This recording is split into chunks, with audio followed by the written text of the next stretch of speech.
Seu filho grita, se joga no chão, chuta e chora sem parar. Você tenta conversar, pede para ele se acalmar, mas a birra só aumenta. No Japão, pais conseguem lidar com essas explosões de emoção sem precisar gritar, sem castigar e sem perder a paciência, porque eles não veem a birra como um ato de desobediência, mas como um pedido de ajuda. E hoje, você vai descobrir como a abordagem japonesa transforma o caos da birra em um momento de conexão e aprendizado. Ao longo deste vídeo, você vai conhecer os pilares da disciplina japonesa que acalmam a criança e fortalecem o vínculo entre vocês. E vai aprender a aplicar cada um deles no seu dia a dia, mesmo que seu filho esteja na fase mais intensa das birras. Um erro comum que cometemos no Ocidente é tratar a birra como manipulação ou desrespeito. Mas no Japão, pais entendem que birra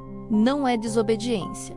É imaturidade emocional. O cérebro da criança pequena ainda está em desenvolvimento. A parte responsável pelo controle dos impulsos e pela lógica, o córtex pré-frontal, só vai amadurecer completamente perto dos 25 anos. Então, quando a criança é dominada por uma emoção forte, como frustração, raiva ou decepção, ela simplesmente não tem as ferramentas neurológicas para lidar com isso de forma calma e racional. A birra é um curto-circuito emocional, uma tempestade que toma conta do cérebro dela.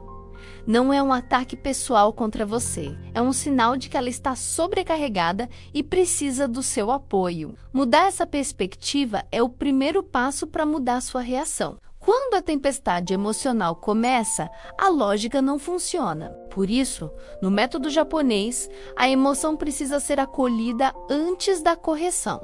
Tentar explicar, dar sermão ou exigir que a criança pare de chorar no meio de uma crise é como tentar apagar um incêndio com gasolina.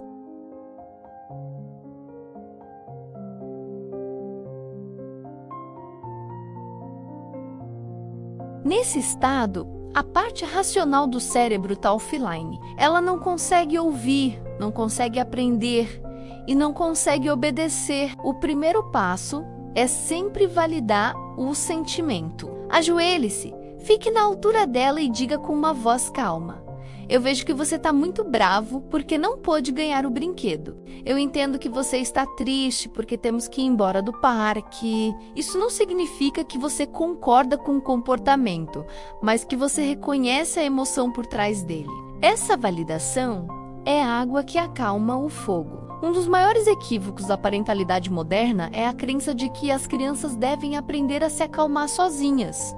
Isso é um mito. Crianças não se regulam sozinhas. Elas aprendem a se regular através de um processo chamado corregulação. Isso significa que elas precisam de um adulto calmo e presente para espelhar essa calma. Imagine que o sistema nervoso do seu filho é um barco em uma tempestade.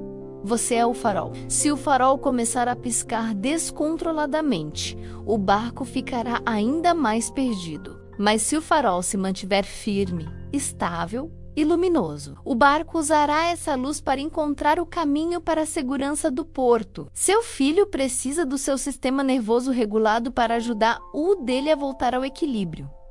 Ele aprende a se acalmar sentindo a sua calma. Isso nos leva a um ponto crucial. O adulto precisa se autorregular primeiro. É impossível acalmar uma criança quando você mesmo está prestes a explodir.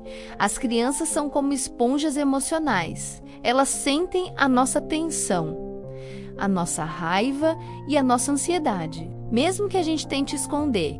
Quando você sente a frustração subindo, antes de reagir à birra do seu filho, faça uma pausa, respire fundo. Sinta seus pés no chão, se precisar. Diga em voz alta: a mamãe precisa de 1 minuto para se acalmar. Isso não é um sinal de fraqueza. É um exemplo poderoso de inteligência emocional.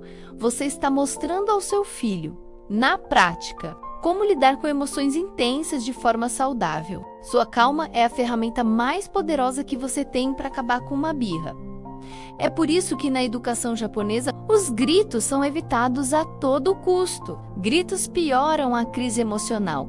Quando um adulto grita, O cérebro da criança interpreta isso como uma ameaça.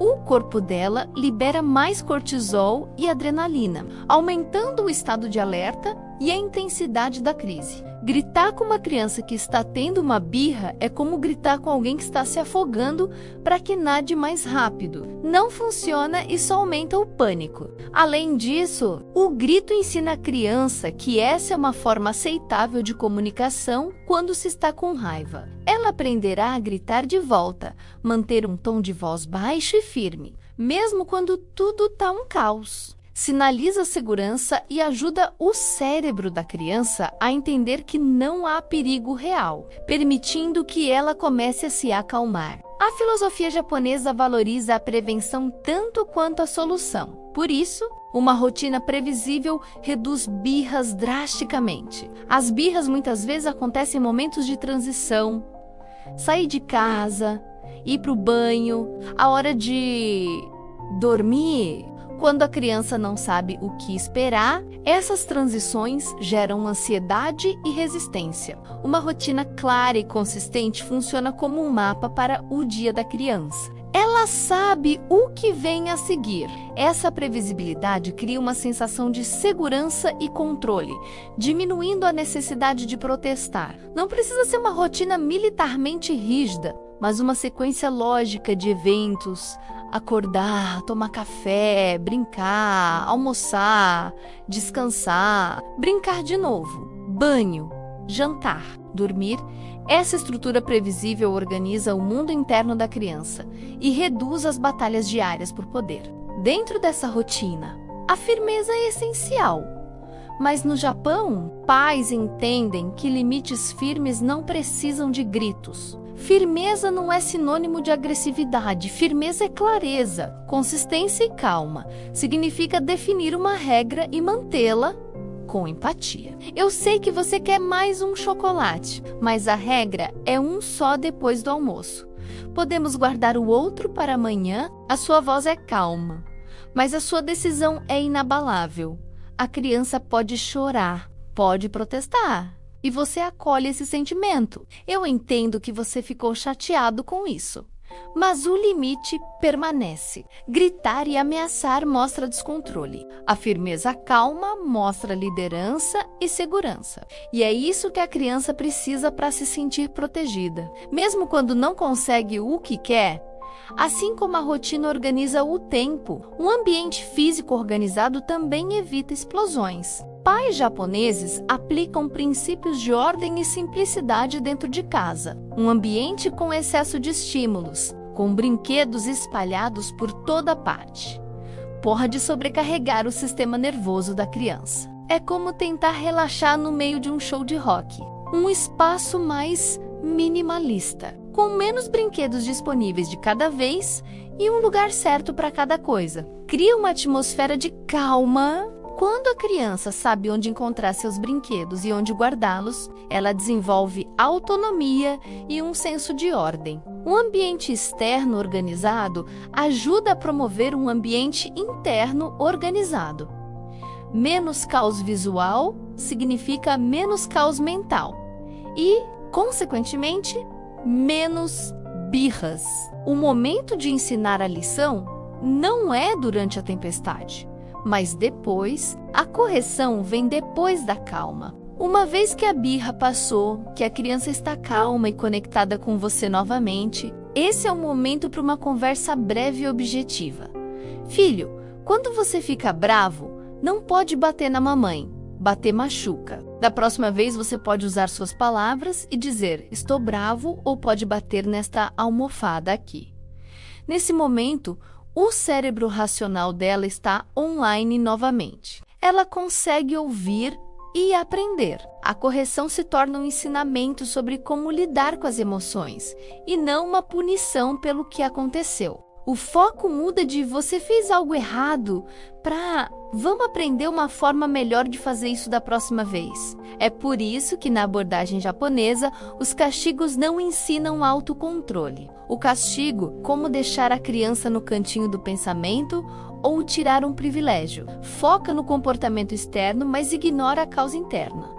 A emoção desregulada, o castigo pode até interromper o comportamento na hora, pelo medo, mas não ensina a criança nenhuma habilidade para lidar com a frustração da próxima vez. Pelo contrário, pode gerar ressentimento e vergonha, danificando a conexão entre vocês. O objetivo não é fazer a criança pagar pelo que fez, mas equipá-la com as ferramentas para fazer diferente no futuro. Ensinar a respirar fundo, ter um espaço da calma com almofadas onde ela possa ir para se regular, ou usar palavras para expressar sentimentos, são estratégias que constroem autocontrole a longo prazo. No fim das contas, o segredo do método japonês é simples e profundo. Crianças cooperam quando se sentem seguras. A birra não é um desafio à sua autoridade, mas um colapso da segurança emocional da criança. Quando ela sabe que mesmo no seu pior momento, ela será acolhida com calma. Empatia e limites firmes, ela se sente segura. Essa segurança no relacionamento é a base de tudo. Uma criança que se sente vista, ouvida e amada incondicionalmente não precisa gritar para ser notada. Ela aprende que pode confiar em você para guiá-la através das tempestades emocionais. E essa confiança é o que transforma resistência em cooperação e birras em momentos de profunda conexão. A mudança não acontece da noite para o dia, mas a cada birra que você encara como uma oportunidade de se conectar e não de controlar, você está construindo um alicerce de inteligência emocional que seu filho levará para a vida toda. Se esse vídeo te ajudou a enxergar as birras de uma forma diferente, deixe o seu like e se inscreva no canal para não perder os próximos conteúdos. E me conta aqui nos comentários, qual desses princípios você vai começar a aplicar hoje? Compartilhe este vídeo com uma mãe ou um pai que também precisa desse conhecimento. Até a próxima!